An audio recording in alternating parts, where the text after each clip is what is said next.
Welcome back to This Morning. Joining us now are two women linked by two unspeakable acts of evil on exactly the same day in 2008. A few miles apart, their estranged husbands killed their children. The murders were not driven by rage, they were planned. They were carried out as an act of revenge to inflict the worst possible pain. At the time, Thomson and Giselle Ross did not know each other, but through this unbelievable tragedy, they have found support and comfort in one another, and they join us now. And thank you very much, both of you, for coming here today. I know that this is really difficult for you, and it's just one of those stories when you read it and you just cannot believe that anybody could go through something like this within their life, and here we are sat opposite both of you, and this is a friendship that has come out of this, which is the only good thing that could come out of this, but something that I'm sure you would discard immediately if it wasn't for these circumstances. The book that you've written, that you've told the story in, June, you say that there was a reason for writing this, that this had to be written. What was that reason? Well, I mean, the justice system in this country doesn't always support abused women, and you know, we feel that by doing this book we can help them.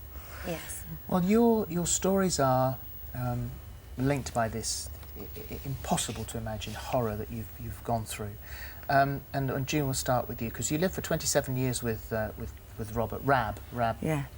Thomson. And you say that initially you mistook his jealousy for love. He was a jealous man. Yes, I did. You just take it that's they're jealous because they love you so much, and you don't realise just how controlling it is. But this was a marriage that was full of beatings, of horror for you. Yes. It was a terrible marriage, and you were terribly mistreated. How was he with the children? He was good with the children. I've got to say he did love his children. And then there comes a point where you say, right, that's it, enough's enough. And that's a big decision to make, isn't it? It's a brave decision to make, that you were going to get out. What was his reaction to the divorce? Obviously, you know, he did not want me to leave, but he knew this time this was the final straw, that there was no going back. I was not going back under any circumstances.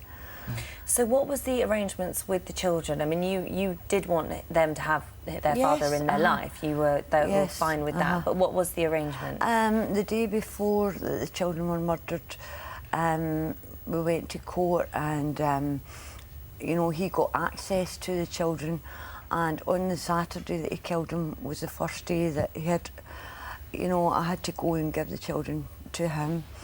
But even before that, I had always gave him access to the children. So this was Ryan and Michelle? Michelle, yes. What were their ages? Ryan was 7 and Michelle was 27. Yeah. And they were at home. Yes. You'd gone out. Yes. I don't know whether I can ask you this. I mean, how much can you tell us of when you came home and what you found? Well, I had left the children just about 3:10, and I went back to pick them up at 7 o'clock, and I walked in and found both the children dead and just blood everywhere. He'd stabbed them, hadn't he? He had stabbed Michelle 12 times and Ryan 14 times. Oh, and then he was still there. He was on the bed and he had his back to me, and I just assumed he was dead, but obviously he wasn't dead. He'd cut his wrist, hadn't he? Yeah, it was very slight, minor cuts. So minor, in fact, that he didn't even need to have stitches. No. He tried to persuade your other son, Sean, to come home. Sean was in Essex, and he had phoned Sean before, begging Sean to come home. And I mean, we all believe he wanted Sean to come home so that he would be there as well. Was there a note? Yes. What did he say in the note? Basically that you know, just go on alone. You know. You also got a letter from prison, and one of our strange quirks of the law is that you can't actually say what that letter said. No, it just was There's a lot of revenge in it. You know, he was talking about revenge. And you did. He got 17 years with no parole, and you did go and see him, didn't you? Yes, I did. I wanted answers, but I didn't get any answers. In fact, he did. He said to you, "Are you still going through with this divorce?" Yes. That's what he said to me in prison. I was quite shocked by that. You know, is it no time he stopped his stupid divorce business? You know. Unbelievable. And Giselle, going through the same horror, not that far apart, on the same day, and you were born into such a loving home that you didn't leave until you were 32, no. did you? You stayed at home, lovely family, and you were swept off your feet by Ashok Kalyanji. An interesting relationship, because you didn't really live together, did you? No, we lived apart, but we were still, and he had to look after his mum, so I lived with the boys in my home. And what was he like as a man? In the beginning, he was great. He was great with the children. He was good, showered giving gifts, and he was just, to the outside world, he was very, very charming. But he was like that. Yes. On his own anyway. And you say so, an unusual relationship, but it worked for the pair of you. It worked for both of us. Yeah. And you had Jay in 2006, and then you had Paul in 2001. And the day, May the 3rd in 2008, this day, how old were both children then? Jay was 2 and Paul was 6. And Paul was 6. And on the day, Paul was a bit unsure about going, wasn't Paul, he? he didn't want to go at first, and Ash telephoned and he asked the kids, did they want to go and play a game of football?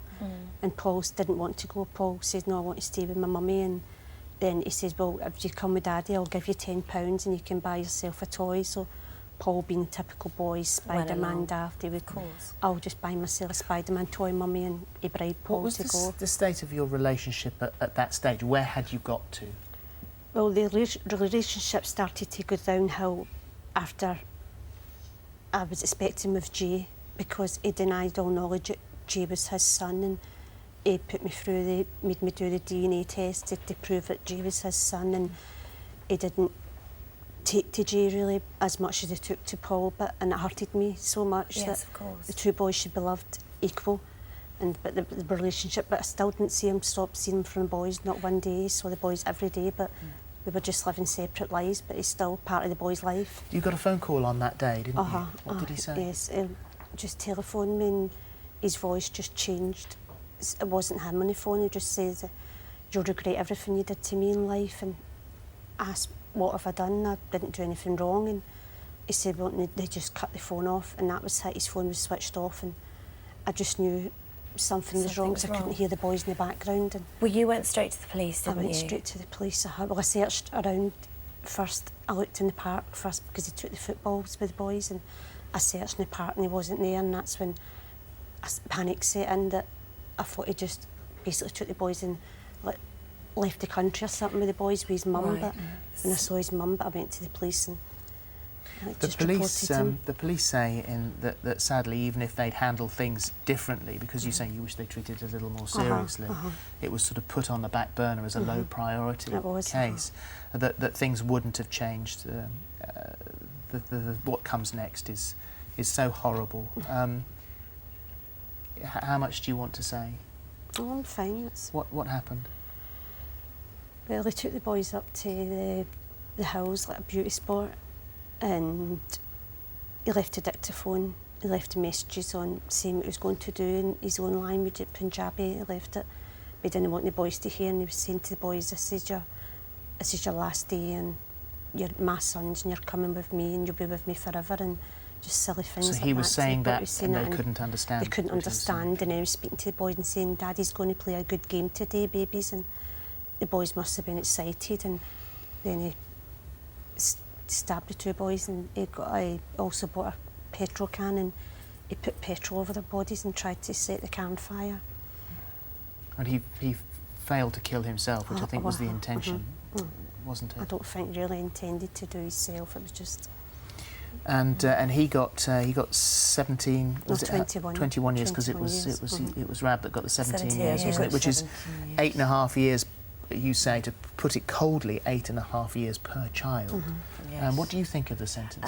Well, the Crown appealed the sentence when he got 17 years, and it went to the Court of Appeal, and the 3 High Court judges said that they thought it was a fair and a adequate sentence, 8.5 years for each child's life. My goodness Which me. is was very shocking. Of course. And Giselle, you've had no contact with him, have you? No.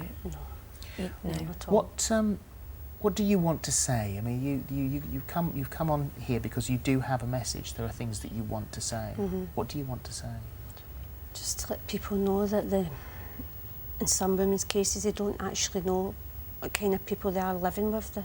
I know you don't class all men as the same, but some of them are very devious. And Is it possible, though, to spot that? No, neither of you no, guys not had at all. any idea So that in they were hindsight, capable of there such was crime? no signs. You can't pinpoint and say, well, I could have changed things, because you can't. You don't. No. You're in the inside. People from outside looking in maybe saw So- a different scenario. And what about life now for both of you? I mean, getting on with the rest of your life must be next to near impossible. Yeah, it's quite. Well, we've got each other, and that makes a big difference to Yeah. our life. You know, we're like a safety valve for each other. You know, I mean, I had left Rab 5 times before, but I was always forced to go back. I finally got my freedom now, but I feel as though I've got my freedom, but the children paid their life for my freedom. I didn't realise them. They call these family annihilators, and parents who kill their children out of a sort of a revenge type of thing, and actually account for more than 1/3 of all child murders. My goodness, that's a shocking statistic. We were very shocked when we heard that. Thank you for coming in today. Yes, thank you. And as I say, you've still got your families, and your friends, and you've got each other as well. So thank goodness for that. But I'm so glad you came to tell us. But we're so deeply sorry that you're here under these circumstances. Thank you you. both Thank very much you. indeed. Thank you. Well, if you've been affected by anything we've just discussed, then log onto our website, itv.com/thismorning, and we'll be back after this break.